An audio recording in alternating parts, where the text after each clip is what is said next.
Hello, good morning, and welcome to Thoughts and Updates for this week. It is not a very pleasant day. There's rain round about us. It's not got to full pelt, as we say in Scotland, quite yet. There's a kind of a drizzle. So the morning begins, and another day, another week in lockdown, coming into week 9. And it's going to continue for at least a fortnight thereafter. The lockdown rules have been altered and changed down in England. They've been relaxed in Germany, in Spain. There have been protests and storming of places in America in order to remove the lockdown. I see yesterday Jeremy Corbyn's brother was arrested because he was part of the lockdown protest in one of it was Hyde Park, Speaker's Corner, claiming that 5G and coronavirus are linked. So it's a challenge for democracy. It certainly is a challenge for everybody. There's a thing going on Facebook generationally, which is having a go at the current generation, in terms of, the people before me, my parents and others, went out and fought the Nazis in order to retain our freedoms. We are being asked to sit on our backsides on a couch at home. How hard can it be? I think that is being more than a little kind of simplistic. I do think that it's hard, but I remember way back in the 80s, the AIDS campaign, and how AIDS was spread and how contact from one person to another, it wasn't the contact itself, it was the contact with somebody who was part of a bigger grouping. So that if you go and you visit somebody, you're taking your safety and placing it. It's not only your safety, the safety of people around you, and placing it in danger because they're going to go and meet people who've met people, who know people, who have been with people. And that's how the virus is stopped. Because if you keep yourself within a particular circle, then you will not end up spreading it. It's simple. And yeah, it's tough. But it is about, who do you want to kill? If you don't want to kill anybody, then, that should be your overriding passion, to simply stay safe, because it's not about you staying safe. That's a simplistic and quite selfish, in a sense, way of looking at it. But if that's the only way of getting people to understand, then that's what's got to be told. But it is also selfless, because what it means is you protect other people. So on a daily basis, I try and get out. I try and go places. I've got a meeting this week that I'm being asked to go in and see some people in, which I will do because it's needed. So, it's not about complete lockdown. It's not about complete house arrest, but it is about being judicious over when you put your foot outside the door. So this week in writing, I'm doing quite a wee bit. Once again, yesterday I threw up a little article on Talking Boys about boxers and MMA fighters, and whether or not there should be a crossover, or there will be a crossover. And if there was a crossover, who is it that's going to end up being in an octagon, who's a boxer, or in a ring, who's in the MMA? And it started off because I'd seen that Chris Cyborg, the MMA fighter who's female, was touted as being likely to fight Katie Taylor in one of the two codes. Cyborg has been licensed as a boxer since 2017, so going into a ring seems the most obvious, but I wonder if the money's actually more likely to be in MMA. Who's to know? And a couple of other possibilities were thrown in there as well. Also, up went Unsung Hero of the Week, which was Chris Adaway. Chris Adaway, an interesting guy, because he actually was a very decent amateur, 70 odd fights, did particularly well, and is now a journeyman. Has fought over 80 times, and in those 80 times, he has managed to be in the away corner quite a few times in Scotland. One of the anecdotal stories I got was with Craig McIntyre. young Scottish boxer up here with plenty of prospects, and he had fought Chris Adaway and stopped Adaway in the third round. And Adaway came in to see him afterwards and says, "You've cost me $1,000 because I can't fight now for so many weeks because you stopped me. So I've lost a couple of fights already." And it was a key indication of how important managing to last to the final bell is for some of these guys whose job is boxing, in terms of being journeymen. I also wrote a little tribute for Hedgeman Lewis for Ringside Report and got it off to Brad. And I've had quite a few responses on that, which is really lovely. One of which is Ryan O'Neill, who managed Hedgeman Lewis in the 70s and 80s, and in the 60s and 70s, which is always quite humbling that somebody of that kind of calibre might comment upon your work or send a wee message or do something which allows you to go, "Oh, really?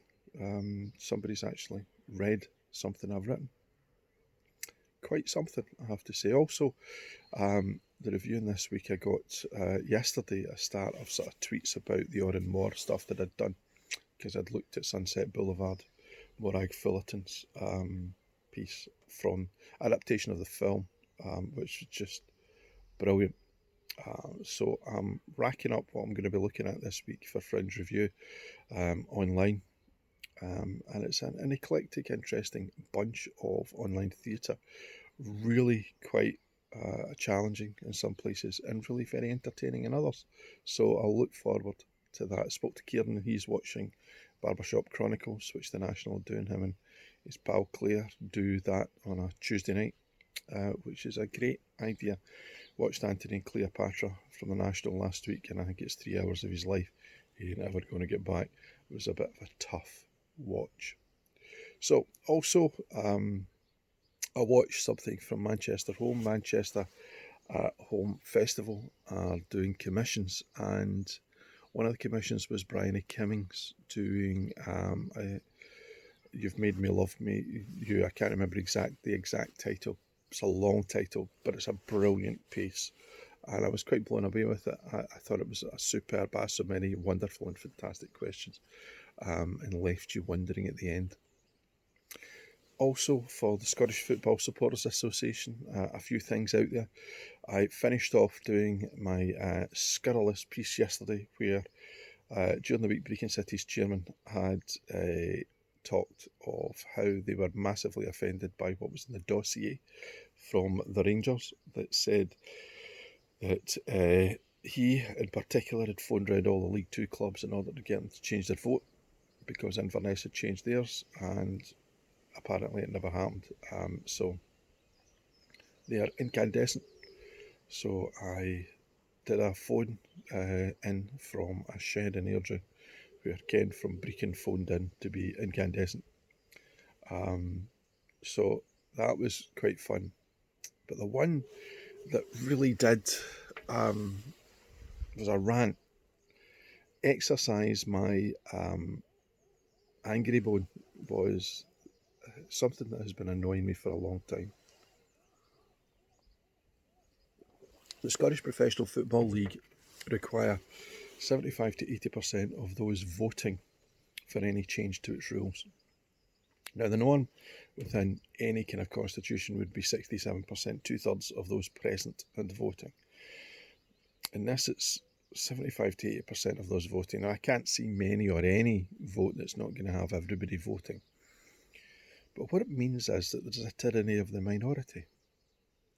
That means that if 3 people within the league don't agree, nothing changes. Out of 10, 30%. That's all you need to stop anything, is you need 30%. In order to get anything through, you plus 6 others within that 10 are not enough. You need 7 to make 8. In the Premiership, there are 12 teams. It basically means that you are looking for 9 or 10 beforehand. Under the Scottish Premiership rules, it was, I think, 11 out of 12. That's not democracy, and you hear it all the time. It's a members' organisation. No, it's not. It's a cabal or a series of cabals. Soviet Russia could not have come up with a better system. North Korea is run on similar principles, which is in the hands of the minority all the power lies. So any idea, no matter how good it is, hasn't got the jeopardy of trying to find a simple majority, of trying to find a number that means that the strength of the argument is what is important, not your pals in your WhatsApp group. It has led to lockjam, it has led to status quo, it has led to no change. And Budge, the Hearts owner, is a way to look at reconstruction once again, temporary reconstruction. Scottish football is on its knees. It won't be long, I don't believe, until the first club announces either administration or liquidation.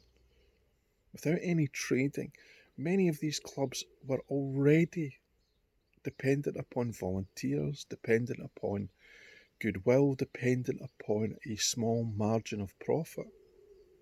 They're not going to be able to go for 3, 4, 5 months. The summer's bad enough.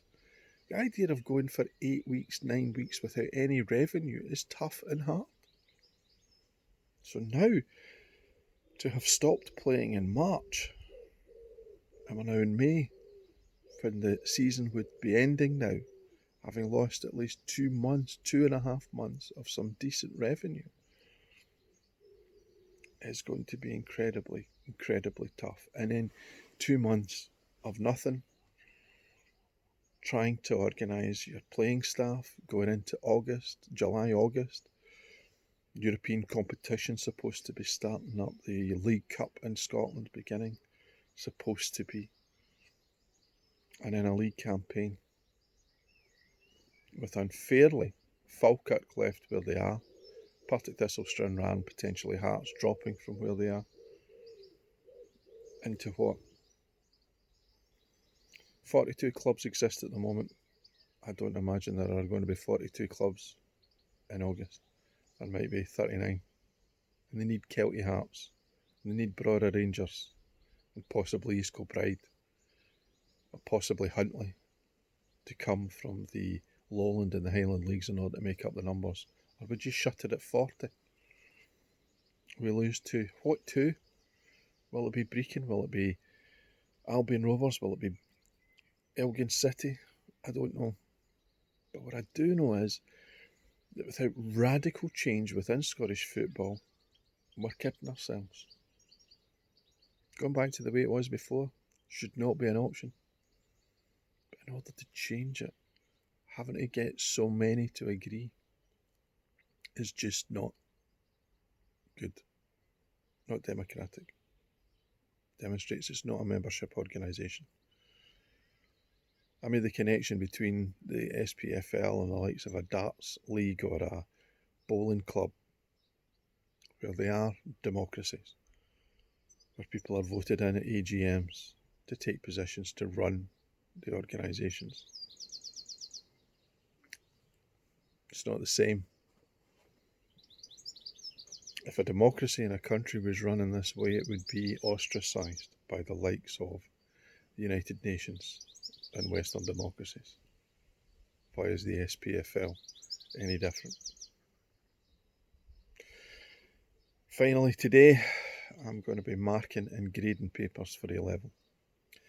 The changes in schools and the abandonment of exams has led to a lot of challenges within education. Schools in England are supposed to go back the 1st of June. The British Medical Association say it's not safe to go back. Of course it's not bleeding well safe to go back. In Germany, they have seen schools go back. Jane Brown, who used to be a student of mine at Ayr College, is a teacher out there, and some of the things that they've put in place are interesting. I don't know if they're going to necessarily work. Germany has indeed been very successful in the way that we dealt with this. So maybe they've got something that others don't. I don't know. I've lost a whole lot of work in terms of face-to-face tutoring, but some of it's been replaced now by people who've come online to ask for online tutoring, and I've got 3, 4 now online, which is interesting. Very, very interesting. Different. But the grading is going to be difficult. I've got 6 students who sat exams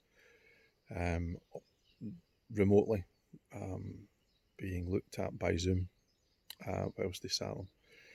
Today I have to go and mark their papers. So that's the day ahead for me. I hope the day ahead for you is much more pleasant, and it's not as grim as what it looks like outside in terms of the weather, which I love because I hate the sunshine. So from me, till next week, bye for now.